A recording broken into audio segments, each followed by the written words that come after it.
जय हिंद दोस्तों।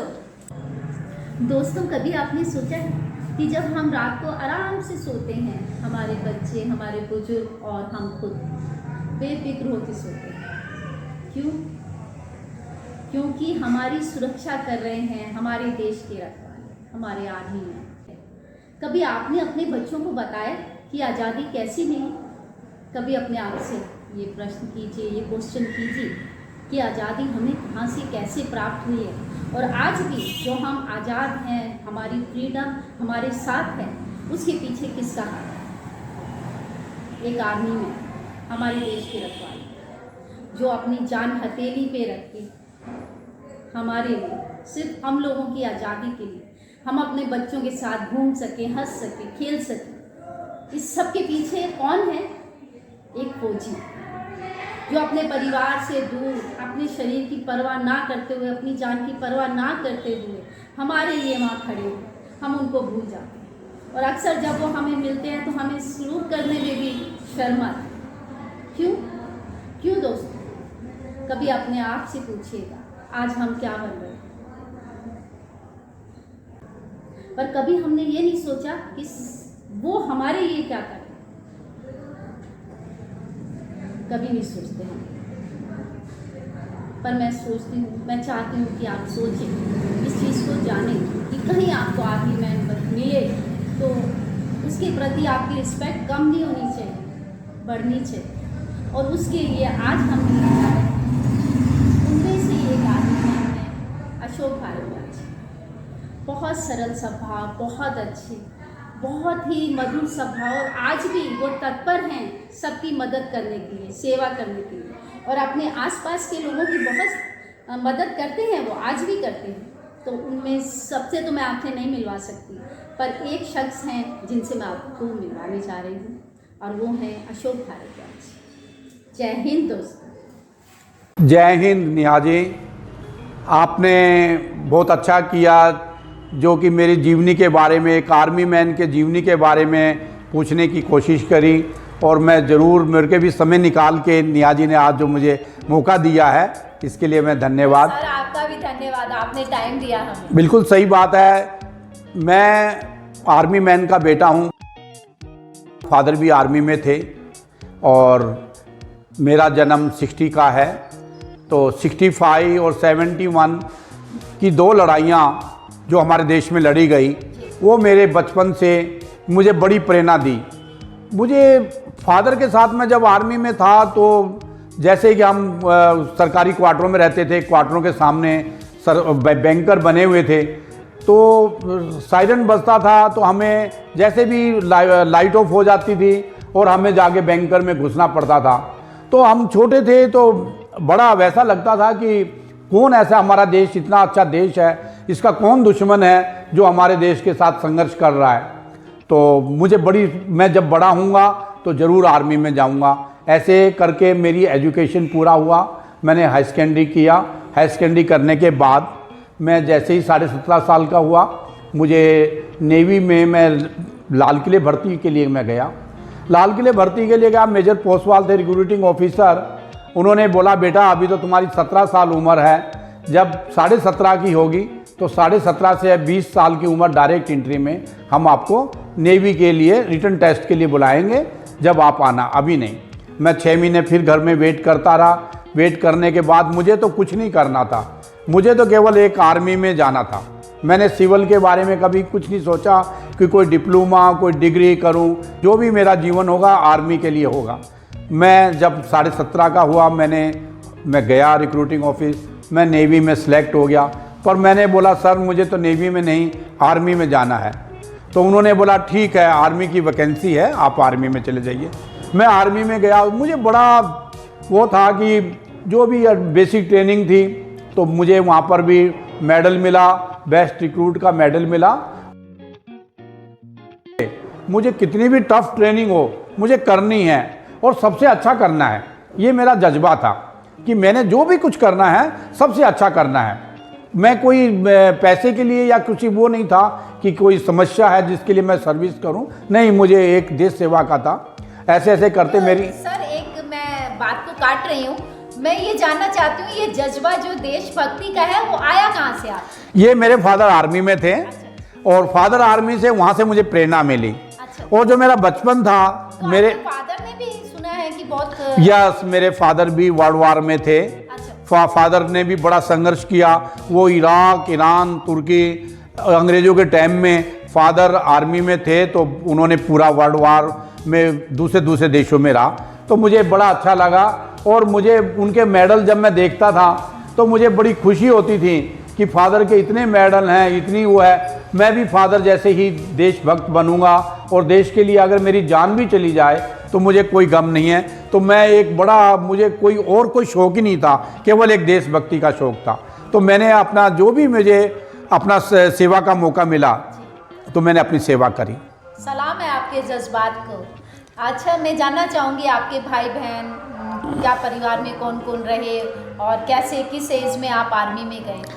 जैसा कि मैंने बताया था कि मैं 18 साल की उम्र में आर्मी में चला गया। अच्छा। आर्मी में जाने के बाद घर की जिम्मेवारी, घर में मैं सबसे छोटा हूँ, 3 भाई 3 बहन हैं, तो मैं उनमें सबसे छोटा हूँ। तो फादर की ये था कि फादर की जो भी है ये छोटे बेटे के ऊपर है, इसके ऊपर है जिम्मेवारी। फादर को भी घर की जिम्मेवारी को संभालना। फादर ने बोला कि भाई तुम शादी करो, तो फादर ने मेरी 1 साल ही हुआ था आर्मी की सर्विस में, आसाम में पोस्टेड था और मेरी शादी हो गई। मैंने जब शादी हुई उसकी जिम्मेवारी में मैंने पहले बता दिया मिसिज को कि देखिए भाई, जो भी है तुमने माँ बाप की सेवा करना है और बच्चों की सेवा करना है। मैं तो आर्मी के लिए ही आया हूँ, केवल शादी इसलिए क्या है कि तुम माँ बाप को देख लो, माँ बाप को और परिवार को देख लो, यही मेरा जीवन का मकसद था। तो वैसे होता है कि भावना, दिल की बात पे जैसे हम बात कर रहे हैं, तो जैसे आप दूर रहे अपनी फैमिली से, आर्मी में गए, तो थोड़ा सा याद तो आती है ना परिवार? बिल्कुल बिल्कुल याद आती है। पहले इंसान है, उसके बाद आर्मी मैन है। इंसान पहले हैं, ज़रूर बच्चों की याद आती थी और बच्चों को बहुत हिम्मत दे के मैं जैसे ट्रेन में बैठता था तो 2 आंखों में आंसू आते थे। बच्चों की तो याद पक्का आती थी, पर उसके पहले मेरी ड्यूटी थी, मेरा फ़र्ज़ था।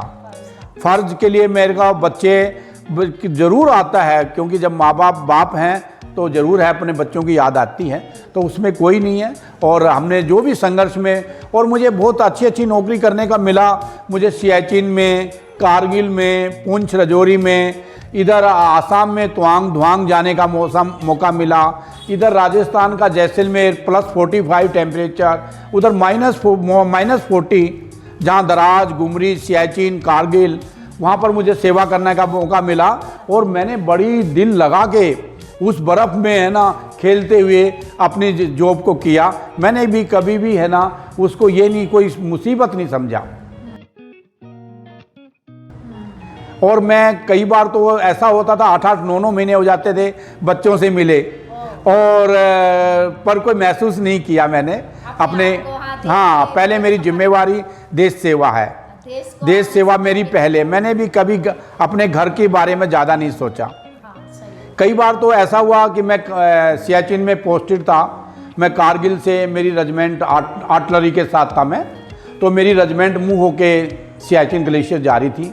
वो वाक़या मुझे बड़ा टफ और वैसा लगा था जो कि एक जीवन से खेलता है, तो मुझे बड़ा वो लगा। तो हम कारगिल से सियाचिन की तरफ जा रहे थे, तो लेह से जाने के बाद आगे है एक नॉर्थ पोल से साउथ पोल की तरफ जाना, साउथ पोल से नॉर्थ पोल की तरफ जाना।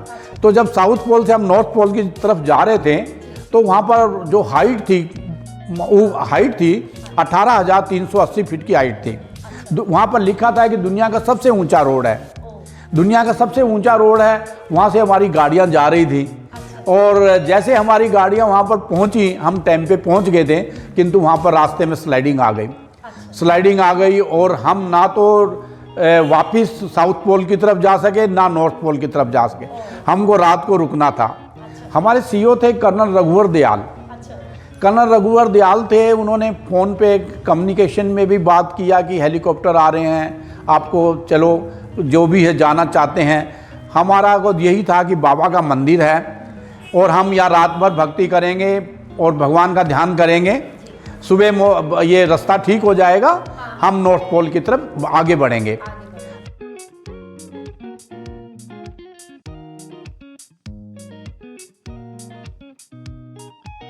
ने वापस जाने के लिए कभी नहीं सोचा। अच्छा। तो बड़ा वाकफ था कि रेजिमेंट मेरी मूव होके जा रही थी, क्योंकि मैं ईएमई कोर में था। तो ईएमई कोर होने के कारण मेरी गाड़ी सबसे लास्ट में थी। अच्छा। हम यूनिट को आगे मूव हो रहा था, उसके बाद में हम जैसे ही हमारे आगे मेरे सामने एकदम स्लाइडिंग आ गई। अच्छा। बर्फ़ के पहाड़ आगे गिर गए, बच गए हम कि हमारी गाड़ी उस बर्फ़ के पहाड़ों में नहीं गई।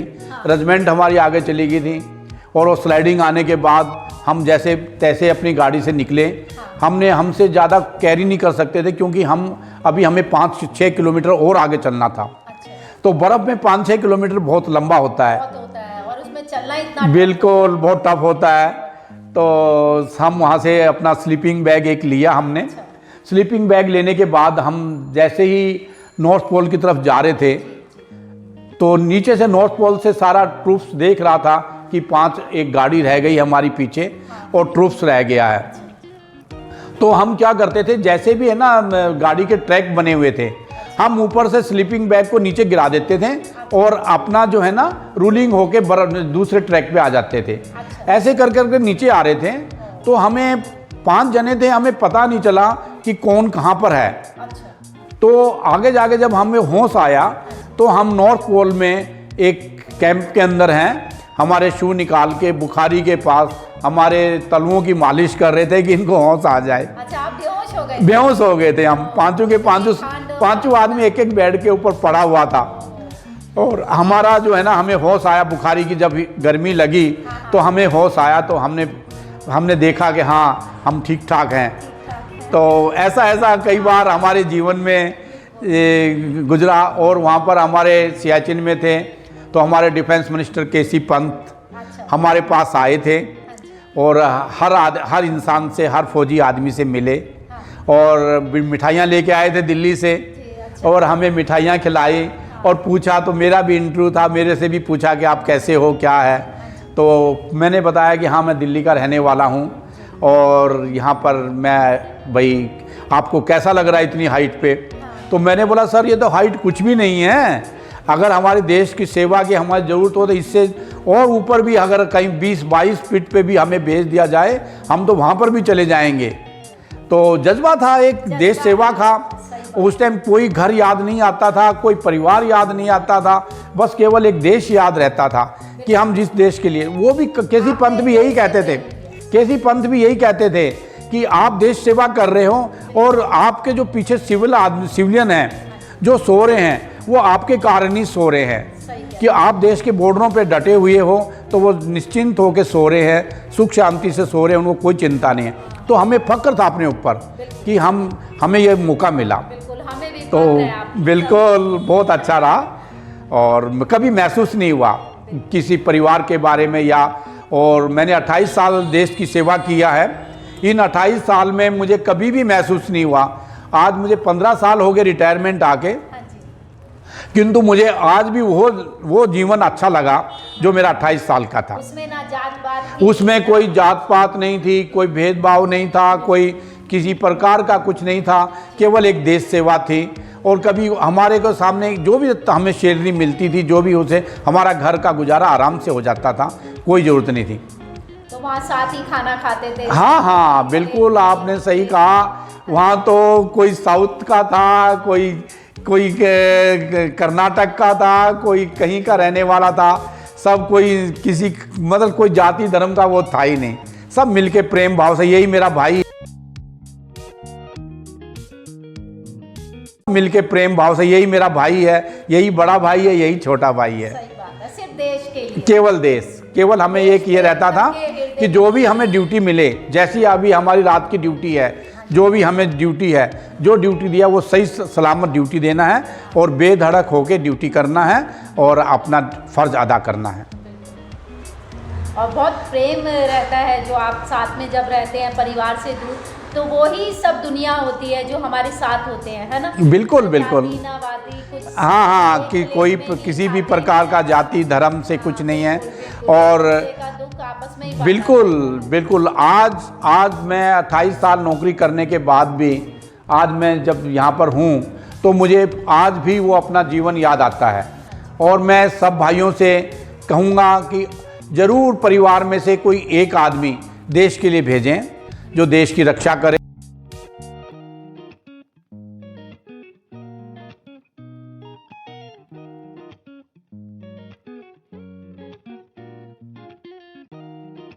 जो भी है अपने देश के लिए सोचिए।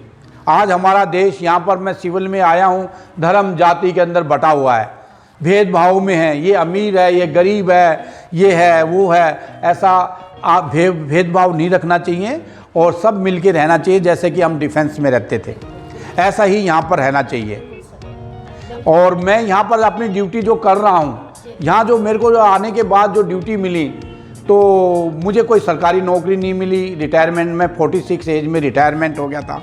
मुझे घर की पूरी जिम्मेवारी थी, बच्चे यंग हो गए थे, उनकी शादियां करनी है, उनका एजुकेशन है, उनको नौकरियां हैं, सब कुछ देखना था।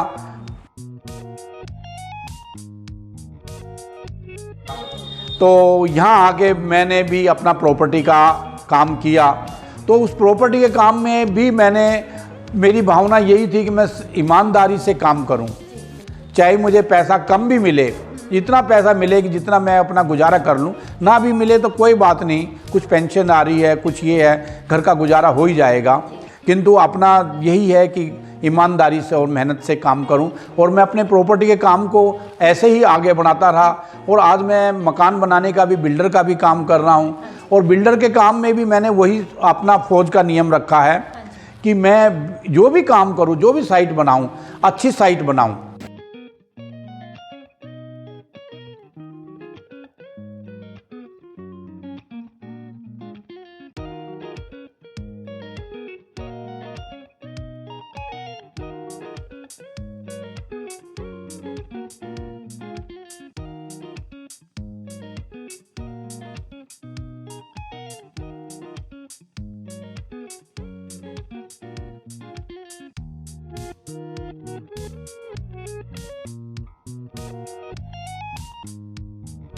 आर्किटेक्ट के अनुसार जैसा भी बताया है, मैं उससे भी अच्छा काम करूं। नहीं सर, मैंने सुना था कि एक बार आपने नीम में इतना लोहा लगा दिया, हाँ, आपको लॉस में भी रहा। नहीं, बिल्कुल आपने सही कहा कि ऐसा हुआ था कि आर्किटेक्ट ने मुझे बोला कि देखो भाई, आपने 8 फीट की नींव करनी है और ये है स्ट्रक्चर है बिल्डिंग का, आप चाहते तो इसको 10 फीट। तो मैंने बोला चाहने की बात नहीं है, 10 ही फीट नींव होगी। मैंने जेसीबी से 10-10 फीट गहरी पूरी अपनी साइट की नींवें खुदवाई, सारा कंस्ट्रक्शन दिया।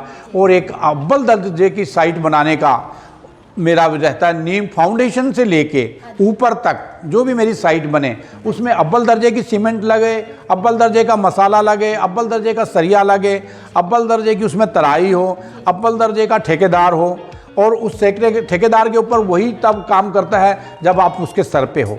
मैं पूरा दिन अपने ऑफिस में कम रहता हूं, अपनी साइट के ऊपर पूरा ध्यान देता हूं कि मेरी साइट एक अच्छी साइट बने, जिसमें कोई रहे तो मैं उसको 50 साल के लिए वो बिल्डिंग दूं, कि मेरी बिल्डिंग में 50 साल तक किसी भी प्रकार की कोई भी समस्या, कोई लीकिंग ना आए, मेरी बिल्डिंग में कहीं क्रैकनेस ना आए, मेरी बिल्डिंग में कहीं पर भी कोई वो ना हो। और एक अच्छी साइट बनाने का आज भी मेरा वही है। जैसे आर्मी का जज्बा था, वही जज्बात आज भी है कि अगर मेरे को ये मौका मिला है तो मैं ये मौका भी बिल्कुल अच्छी खुशी करूं और एक अच्छी साइट करूं। ये ईमानदारी आज भी जिंदा है। बिल्कुल बिल्कुल सही, आज भी वही ईमानदारी है। उसी ईमानदारी से और लगन से मैं ये अपना काम कर रहा हूँ, इसीलिए आज मैं खुश हूँ अपने काम से। और आपका परिवार भी मैं जानती हूँ, मिली हूँ, परिवार भी बहुत अच्छा है। और आपके जज्बात जो हमने सुने हैं, हम दिल से सलाम करते हैं।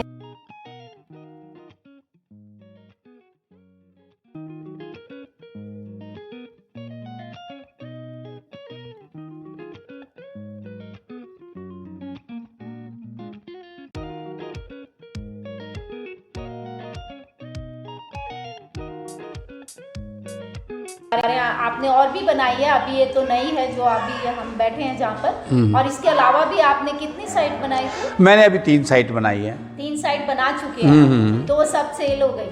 हाँ, सब सेल हो गई। अच्छा, बहुत बढ़िया। तो सारे सेटिस्फेक्शन है सबको? हाँ सब पहले मैं छोटी साइटें बना देता था, 50-60 गज की। असली काम तो मैंने एक ही साइट बनाई थी, बड़ी साइट 150 गज की बनाई थी। अब ये 100 गज की है, जिसमें मेरा ऑफिस भी है। तो इसमें कितने वो बनाए हैं? इसमें 8 फ्लोर बनाए हैं। जैसे इसमें 2 BHK के 4 फ्लोर हैं, 1 BHK के 4 फ्लोर हैं, जिसमें प्रॉपर लिफ्ट लगी है, प्रॉपर उसका अच्छी ढंग से मैंने उस साइट को बनाया है। और ये L टाइप की साइट है। कोशिश किया है मैंने साइट को अच्छा बनाने के लिए। सर एड्रेस भी बता देंगे कोई? मैं यहाँ पर विपिन गार्डन एक्सटेंशन में करीब 15 साल से, जैसे मैं आर्मी से आया था, आने के बाद मैं 15 साल से यही प्रॉपर्टी का काम कर रहा हूँ और ये बिल्डर का काम कर रहा हूँ, आज भी कर रहा हूँ। और ये मैं विपिन गार्डन एक्सटेंशन में हूँ, मेरा गली नंबर 9 है और 46 है मेरा प्लॉट नंबर। जिस भी भाई को मेरे लायक कोई मकान की या कोई भी मेरे लायक वैसे भी कोई पर्सनल कोई, सॉरी सर कट कर रही हूँ मैं थोड़ा सा, तो मैं ये जानना चाहती हूँ, जैसे मुझे आसपास के लोगों से पता लगा कि आप बहुत हेल्पफुल हैं और जिसको कुछ वैसे भी कोई प्रॉब्लम होती है तो आपके पास ही आते हैं। बिल्कुल तो सही कहा आपने। हेल्पफुल तो मैंने आर्मी से सीखा है। अच्छा। कि जब भी किसी के अगर आप आए, इंसान आए हैं जीवन में, किसी के काम नहीं आए तो ये जीवन बेकार है। मैंने आने के बाद प्रॉपर्टी का काम बाद में, पहले मैंने यहाँ पर 2 साल में प्रधान भी रहा था। और मैंने घर यहाँ पर आने के बाद नालियों का, सड़कों का, बिजली का, कई कच्ची कॉलोनी थी, मैंने काफ़ी डेवलप के काम करे और कोशिश किया कि मैं एक कॉलोनी को एक बड़े भाई के नाते या भाई के नाते मैं लोगों के साथ मिलके हर काम को अपने जिम्मेवारी से करूं। बहुत बहुत बढ़िया, बहुत अच्छा। वो आपका जज्बात जो है आज भी कायम है, जो देश को लेके। बिल्कुल बिल्कुल, ये जीवन देश के लिए और समाज के लिए ही बना है। मैं आज भी बेशक शरीर आने वाले टाइम में इतना नहीं होगा, पर जब तक मैं ठीक हूँ, जब तक मैं अपना ड्यूटी पूरी करूँ, अपना फ़र्ज अदा करूँ। वैसे भी आप 4 बजे उठते हैं सुना है? हाँ बिल्कुल, ये बात आपने सही कहा। मैं सुबह 4 बजे उठता हूँ, क्योंकि मुझे भी कुछ बीमारियाँ आ गई थी, जैसे शुगर वगैरह का। हालांकि मैं कितना भी हार्ड काम करूं, पर डाइट का थोड़ा समस्या आ गई थी, ज़्यादा डाइट लेने के कारण शुगर की बीमारी का ज़रूर आ गया था मुझे। पर मैंने कोई मेरे बीमारी को अपने सामने कुछ नहीं समझता। मैं बाबा रामदेव का सुबह आस्था चैनल 5 बजे शुरू हो जाता है। बाबा रामदेव ने कहा था, देखिए भाई मैं 5 बजे आपके सामने आता हूँ, 7:30 बजे तक मेरा आस्था चैनल में मैं रहता हूँ, आप लोगों के बीच में रहता हूँ, 2.5 घंटे बीच में। उससे पहले मैं 3 बजे उठ के जो योग आश्रम है उसके चक्कर लगा के आता हूँ, यानी कि रनिंग करके आता हूँ। मैंने सोचा कि जब बाबा एक सिविलियन आदमी इतनी मेहनत करता है, मैं तो एक फौजी आदमी हूँ। बिल्कुल, जब वो इंसान नहीं सोता जिसने आज देश के अंदर इतना बड़ा योग का एक अपना पतंजलि का एक कितना बड़ा वो किया है और कितने लोगों की मदद कर रहा है, तो हम क्यों नहीं कर सकते? हम एक परिवार के लिए, एक समाज के लिए क्यों नहीं कर सकते? मैं पक्का अपनी बीमारी से लड़ने के लिए सुबह 4 बजे उठता हूँ, योगा करता हूँ। योगा करने के बाद बिल्कुल करेक्ट 7:30 बजे तक योगा करता हूँ और योगा करने के बाद मैं अपनी साइट पे आता हूँ और साइट पे आकर जो मुझे ड्यूटी है, जैसा मेरा समय के अनुसार मेरा का काम है, मैं अपने काम को पूरा करता हूँ। टिप्स भी देते थे सुना है मैंने, जो यंग बच्चे थे पार्क आते थे, आप उनको भी बताते थे, सिखाते थे? यस बिल्कुल। मैं जब जनकपुरी पार्क में जाता था तो मैं बच्चों को दौड़ते हुए देखता था, तो मैं उन बच्चों को कहता था, बच्चों ऐसे नहीं, ऐसे दौड़ो और साइड जंप करो, चिन अप करो, ये एक्सरसाइज करो। मैं उन बच्चों को अपने साथ लेके और खुद उन बच्चों के साथ एक्सरसाइज करता था। ये 2 साल से कोरोना के कारण पार्क में या जिम में जाना थोड़ा सा वैसा हो गया, नहीं तो मैं सुबह जाता था, अपने अभी दोनों लड़कों को लेके जाता था पार्क और उनको भी अपने साथ दौड़ाता था। और मुझे वही डिसिप्लिन याद है आज भी फौज का। मैं उस डिसिप्लिन को भूलूंगा नहीं और ना ही भूला हूँ, वो भी आज कायम है।